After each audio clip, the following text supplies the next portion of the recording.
Good morning. Thanks for coming out so early, and thanks Sensible for including me in this discussion.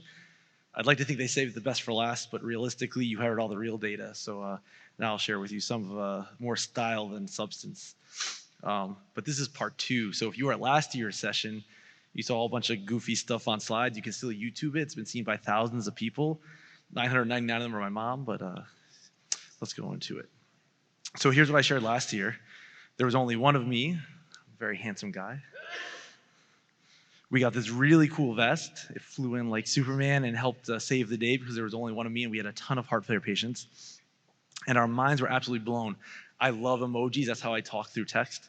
And that's my favorite emoji. And we found there was an absolute risk reduction in our telemetry unit when we unrolled this vest, where most of our heart failure patients were cohorted, by over 19%.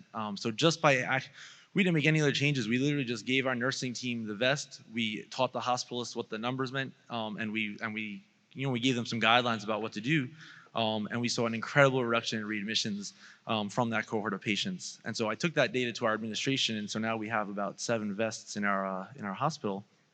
And again, this has been covered by numerous people, and this is a slide I shared last year. It's like, why do we need such a device? Because we have nothing else. One of my favorite charts, in addition to Phil Adamson's, is this that came out of the Champion post hoc analysis looking at how the cardiomems augmented behavior. And the red and blue lines are whether clinicians were blinded or whether they could see the results from cardiomems during the trial. And you could see in the standard of care arm that the PA diastolic pressure was climbing. And these were, ivory tower institutions with the best heart failure doctors in the world enrolling in Champion. And what you found is that PA diastolic pressures of 30 were resulting in decreasing doses of diuretics. I am not William Osler, and I would argue most of us are not either. We just lack the clinical exam skills that we think we have, really to benefit our patients. And the Champion data really demonstrates that. Again, if they had active monitoring of their PA diastolic pressures, you saw diuretic doses being escalated and changed quite frequently. So that, in a nutshell, and there are numerous other trials that demonstrate this. There's another great trial that shows whether a med student or a cardiologist sees the patient, the med student gets it right as often as the cardiologist. And so our system, Rochester Regional Health, is a pretty busy coronary care system. We have usually hovers between the 10th and 11th busiest ER in the country. We do over 1,200 admissions a year in heart failure. I'll brag a little bit, but it's more just to indicate our volume. We started our VAD program 9 months ago, and we've already put in 25 VADs. So again, it's just high volume. And the problem, again, is just one of me. That really is my headshot when I got hired. And so the problem with one of me is like, how can I get pulled into so many different directions? I'm trying to cover this coronary care hospital with a robust VAD program now. Our office is like, we're stretched thin in terms of room capacity and resources. And I'm not going to most of my patients' homes. I mean, I probably should, but it's really hard to take care of them. And so, what we looked at from our data initially is what happened with this ReDS vest when we had a high reading. And again, most of the readings were normal and they get sent home as planned. But what we found is that it wasn't so much a single intervention that was taken, it was multiple interventions that were taken when the vest reading was high at time of discharge. And so we either gave additional dose of IV diuretic, their home diuretic regimen was altered from what the anticipated discharge dose was. And most importantly, most of these patients ended up seeing us in the heart failure clinic, either by my APP or one of my PharmD people. We had a plan in place. And again, so our hospital went out and bought tons of these vests to help me kind of build on this data and actually improve our outcomes. And so we now use our vests routinely in the telemetry unit, our observation unit, our heart failure clinic, and most importantly, we've started to incorporate them to our home nursing visits. We were very fortunate. Most of the time, the insurance companies are the devil, but this time they actually gave us a grant to provide us with an APP and an RN that were dedicated specifically to me and my heart failure team. So I don't rule with an iron fist, but sometimes I think I do, but I have control over them. No one else can mess with them. And so they were able to do with whatever we asked.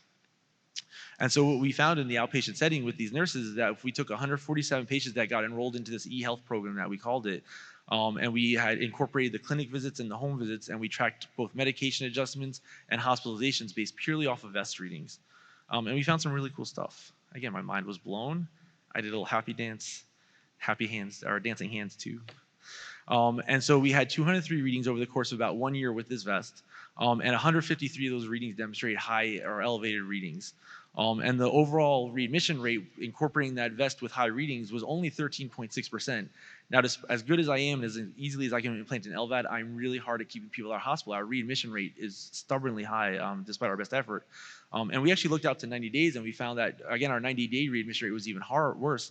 And incorporating this vest, we were able to drive it down to below the national average for 30 days. So our hospital hovers around 23% readmission rate, and our 90 days even worse. And so we were able to get both of these down using the vest in the home setting. And when you did a dive into the data, you found some very interesting things based on the readings that we got. And some of these were like acute changes, like they got an IV dose of Lasix right there in their office or in their home. And also we noticed that there were some chronic adjustments that were made to their medications. Again, the overwhelming majority of these patients, if they had a high reading, got IV furosemide administered on the spot. So we have a really robust protocol with my nurses. They actually carry a little old-fashioned doctor's bag, and it has IV Lasix, all the syringe kits and everything they need to administer wherever they go. And so 60% of these patients got IV furosemide. I don't use a lot of oral furosemide, I use mostly torsemide, but about 15% of these patients got a bump up in their torsemide dosing as well. And then, interestingly enough, it wasn't just a one-time thing. We also followed these patients longitudinally, and we made a lot of chronic adjustments to their diuretics. A lot of times, we adjusted a simple thing like switching an ACE to a sacubitril/valsartan, or perhaps they had an increase in their diuretic dosing and a change to their guideline-directed therapy. Interestingly enough, we're still looking at this, but one of the things we also have embraced in the last year is a lot of patients got put on SGLT2 inhibitors, with all that's been discussed at the meeting so far. And again, what we found with the 1 month period and the 3 month period is that if we use the patients as their own controls, how many admissions had they had the year prior to rolling out this vest, and then we compared it to the year with the vest, and you see a dramatic change. Now, some could simply argue, well, you had a nurse going out, but we've had visiting nurse services in our hospital for 3+ years since I've been there, and all of our patients go home with a visiting nurse. But it was really the incorporation of the IV diuretic, the real-time triaging with the vest. There really weren't any other adjustments. None of the actions that we took we would have taken without the vest reading. I didn't get called on any of these. They followed the algorithm, and the adjustments were made. So pretty powerful numbers that we're still doing a deeper dive into. So again, our mind was blown with this. And this was the simple algorithm that we used for the home nurses. So basically, it's very similar. I actually stole this from Dr. Ben Simone, and I think he stole it from Geisinger. But basically, we took a bunch of numbers, we broke it down, and we said, consider giving IV diuretic to the nurses. If it was over 43, they could just reflexively give it. They had a standing order to give the IV diuretic if they had a high reading. We encouraged them to increase the oral dose of diuretic. If there was any question mark, they could call my heart failure nurse in my office, and she would help communicate. And then ultimately, if it was a high reading, they were mandated to see us in the office for either a nurse visit, a PharmD visit, or a PA visit. And if it was in the moderately high, it was suggested that they move up their appointment, but we kind of left that at the at the discretion of the nurse and the patient being seen. And again, if the numbers were normal, if they were really low, we made very minor tweaks. And so we've been quite successful with this.